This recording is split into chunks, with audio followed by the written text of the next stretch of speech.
1923 ની વાત કરું, કાકીનાડામાં યોજાયેલી કોંગ્રેસના અધિવેશનમાં પંડિત વિષ્ણુ દિગંબર પુષ્કરેણા વંદે માતરમ ગાવા માટે જ્યારે આમંત્રણ આપવામાં આવ્યું, પરંતુ એ સમયના કોંગ્રેસના પ્રમુખ મૌલાના મોહમ્મદ અલીએ ધાર્મિક આધાર પર વાંધો ઉઠાવતા કહ્યું કે ઇસ્લામિક સંગીત ઉપર એ પ્રતિબંધ છે, ઇસ્લામની અંદર આ સંગીત ઉપર પ્રતિબંધ છે.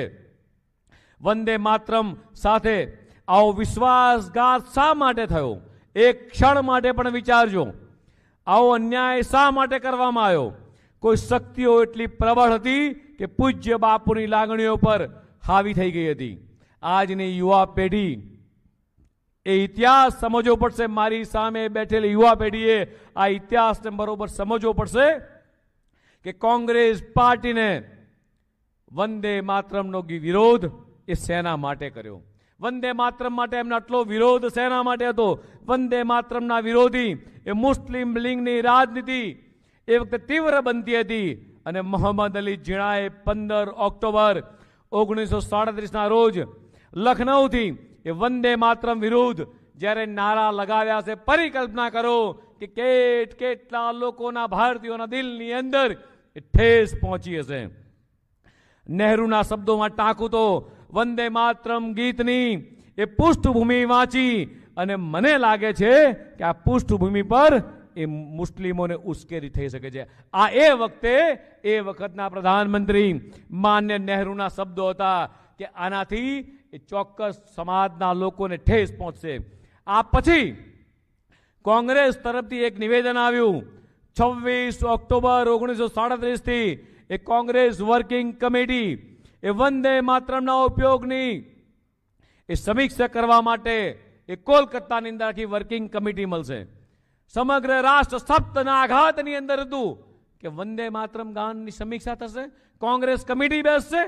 દેશભરના ભક્તોએ સવારના સરઘસોનું આયોજન કરી આખા દેશભરની અંદર ચારે બાજુ સરઘસ એના આયોજનો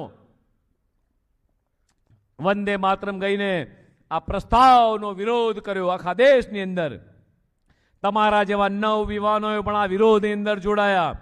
દુર્ગાવ્યવસ્થ 26 ઓક્ટોબર 1937ના રોજ એ મુસ્લિમ લીગના નેતાઓને ખુશ કરવા માટે 1937માં વંદે માતરમની સુવર્ણ જયંતિ પર જવાહરલાલ નહેરુએ 2 અંતરોમાં એ મર્યાદિત કરી દીધું અને વંદે માતરમ આ દિન સુધી માત્ર 2 જ અંતરાની અંદર એ ગવાતું રહ્યું. આ વંદે માતરમની મહિમાને રોકવાની શરૂઆત હતી. આ જ ક્રમ આગળ તૃષ્ટિકરણની નીતિ સુધી પહોંચ્યો, જેણે દેશના વિભાજનનો માર્ગ મોકળો કર્યો. જેણે વંદે માતરમને મર્યાદિત કરવાનો નિર્ણય લેવાયો તે દેશનું વિભાજન ન થયું હોત તો દુઃખની વાત છે કે કોંગ્રેસની નીતિઓ આજે પણ મિત્રો બદલાઈ ના હોત. 2017માં એઆઈએમઆઈએમના નેતા અકબરુદ્દીન ઓવૈસીએ શાળાઓમાં એ વિદ્યાર્થીઓ માટે એ વંદે માતરમ ગાવાનું ફરજિયાત બનાવતા પરિપત્રને આ રદ કરવાની માંગણી કરી. વધારે દૂર નથી, માત્ર 2017ની વાત કરી. તેલંગાણામાં કોંગ્રેસ સરકારે જણાવ્યું કે શાળાઓમાં વંદે માતરમ ગાવાનું ફરજિયાત બનાવવામાં આવશે નહીં.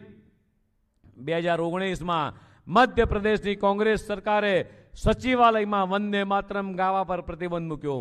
એ કોંગ્રેસ પાર્ટીના અધિવેશનની શરૂઆતમાં ગુરુદેવ ટાગોર એ વંદે માતરમ ગાઈને કરાવતા હતા. એ જ વખતે વંદે માતરમ જ્યારે લોકસભામાં ચર્ચા રહ્યું હતું ત્યારે ગાંધી પરિવારના સભ્યો ત્યાં મિત્રો હાજર નહોતા. ગાંધી પરિવારના મિત્રો એ વંદે માતરમ ગવાતું હતું ત્યારે ગાયબ હતા. મારે આજના યુવાનોને પૂછવું છે, આ કોંગ્રેસના મિત્રો કદાચ ક્યાંક મળી જાય તો પૂછજો કે શું તમને તમારી માતા માટે, ભારત માતા માટે બિલકુલ લાગણી નથી?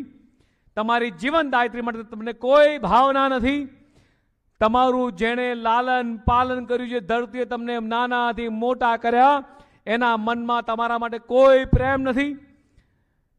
જેને તમારી માં માટે લાગણી છે એ ભૂમિ આપણા સૌની માં છે મિત્રો, આપણા સૌની. આ ભારત માતા 140 કરોડ ભારતીયોનું ગૌરવ છે. આ 140 કરોડ ભારતીયોનો ભાર કદાચ કોઈ ઉચકતી હોય તો ભારત માતા ઉચકી રહી છે. દેશના જવાનો સૈનિકો આ ભારતની રક્ષા કરી રહ્યા છે.